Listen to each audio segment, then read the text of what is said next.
Hello everyone, welcome to my channel. I am Srishti Tyagi और आज हम पढ़ने वाले हैं क्लास 9 का चैप्टर नंबर 7 का पार्ट 3। पार्ट 1 में हमने मोनेरा, प्रोटिस्टा एंड फंजाई पढ़ चुके हैं। पार्ट 2 में हमने प्लांटे कंप्लीट किया था और अब हम पार्ट 3 में एनिमेलिया पढ़ने वाले हैं। इससे पहले वाले पार्ट आप चैनल पे मिल जाएंगे। तो चलिए स्टार्ट करते हैं। एनिमेलिया में सबसे पहले हम देखेंगे कि उनका वर्गीकरण किस प्रकार हुआ है। जीवों में एनिमेलिया में जो वर्गीकरण है वो दो भागों में हुआ है। एक है कोशिकीय स्तर पे और दूसरा हमारा ऊतक के स्तर पे। सबसे पहले जो कोशिकीय स्तर पे हुआ, मतलब कि जो कोशिकाओं के आधार पे हुआ है, वो हुआ है पॉरीफेरा, फाइलम पॉरीफेरा। ऊतक स्तर की संरचना के आधार पर हुए हैं हमारे 3। पहला है हमारा सिलेंट्रेटा और प्लेटीहेल्मिन्थेस, दूसरा हमारा नेमेटोडा और तीसरा है हमारा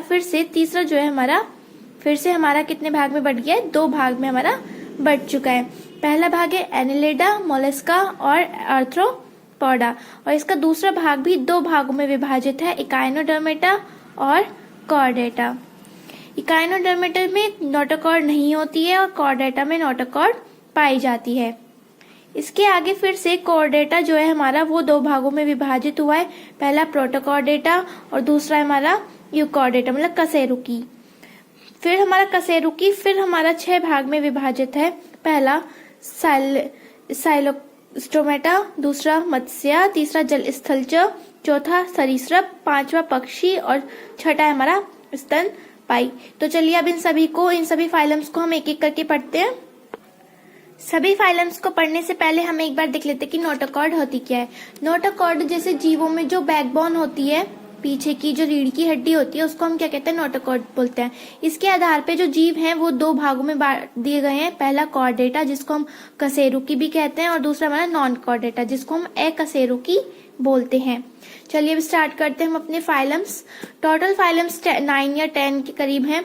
सबसे पहले इसमें आता है हमारा पॉरीफेरा, जो कि हमने पढ़ा था कि कोशिकीय स्तर पे होता है। तो इसकी पहली जो विशेषता है वो है कोशिकीय स्तर संगठन। ये जो पॉरीफेरा है ये कोशिकीय स्तर से बना होता है, मतलब कोशिकाओं से मिलकर बना होता है।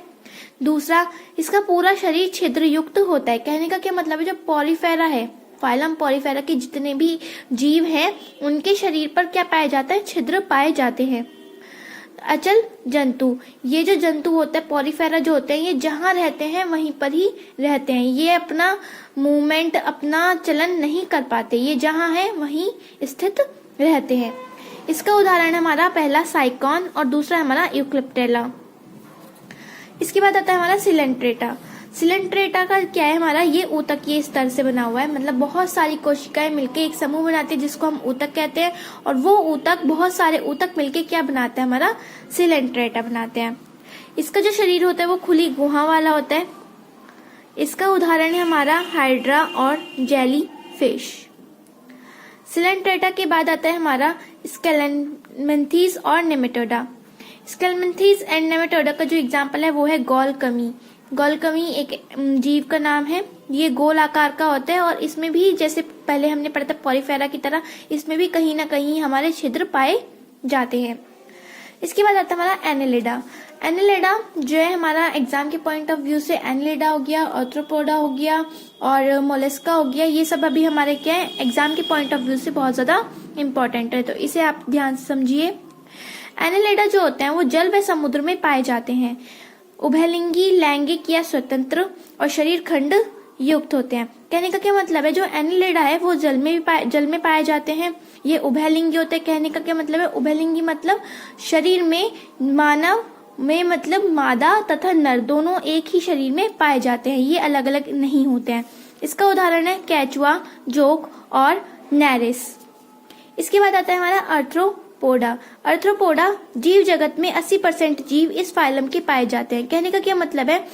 दुनिया में जितने भी जीव हैं उसमें से 80% जो जीव हैं वो आर्थ्रोपोडा के होते हैं। इसमें शरीर सिर, वक्ष और उदर में विभाजित होता है और जो भारी आकार होता है, भारी कंकाल होता है, वो काइटिन का बना हुआ होता है। जैसे कि ये हमारा बहुत इंपॉर्टेंट पॉइंट है, काइटिन का बना हुआ होता है। इसका उदाहरण है झींगा, तितली, मकड़ी, बिच्छू, कॉकरोच इत्यादि।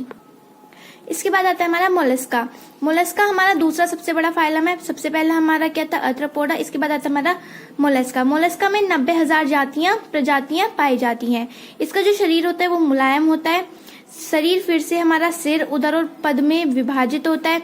जो बाहरी भाग है वो कैल्शियम का बना हुआ होता है और इसमें नर और मादा अलग अलग पाए जाते हैं। इसका उदाहरण है सीप, ऑक्टोपस और काइटोन।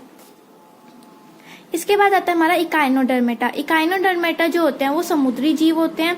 शरीर तारे की तरह गोल या लंबा होता है, जैसे कि हमारी स्टारफिश। शरीर का बाहरी भाग कैल्शियम का बना होता है। लिंग अलग अलग होते हैं। कहने का क्या मतलब, इसमें नर और मादा अलग अलग पाए जाते हैं। इसका उदाहरण है समुद्री ऑर्चिन और स्टारफिश आदि।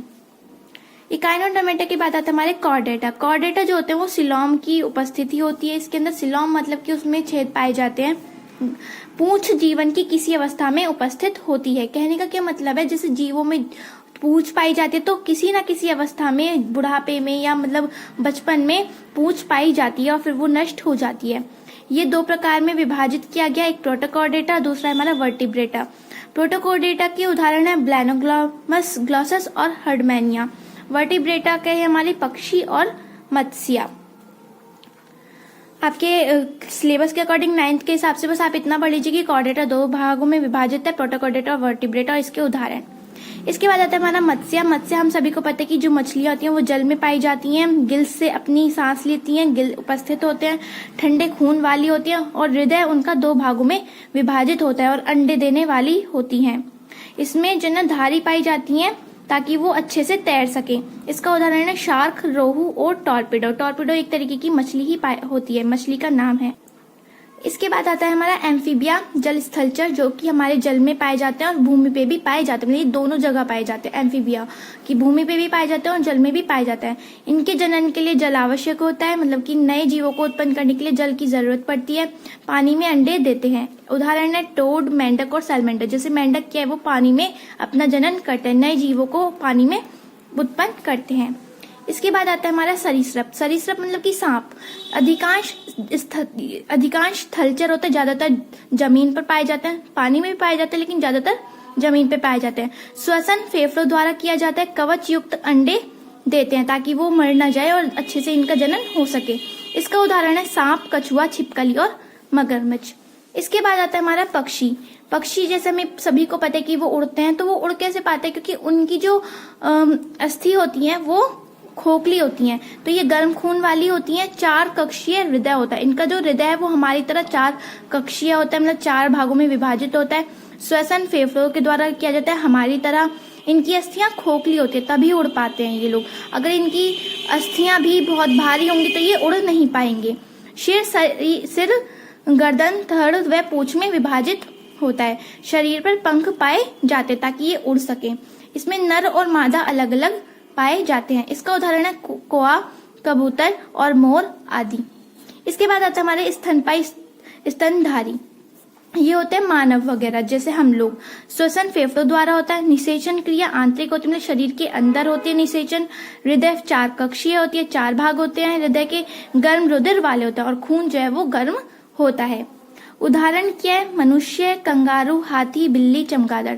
ये हमारा चैप्टर कंप्लीट हो चुका है। Thank you so much. अगर आपको वीडियोस अच्छी लगी हो तो प्लीज लाइक कर दीजिएगा और चैनल को सब्सक्राइब कर लीजिए for further more notifications. Thank you.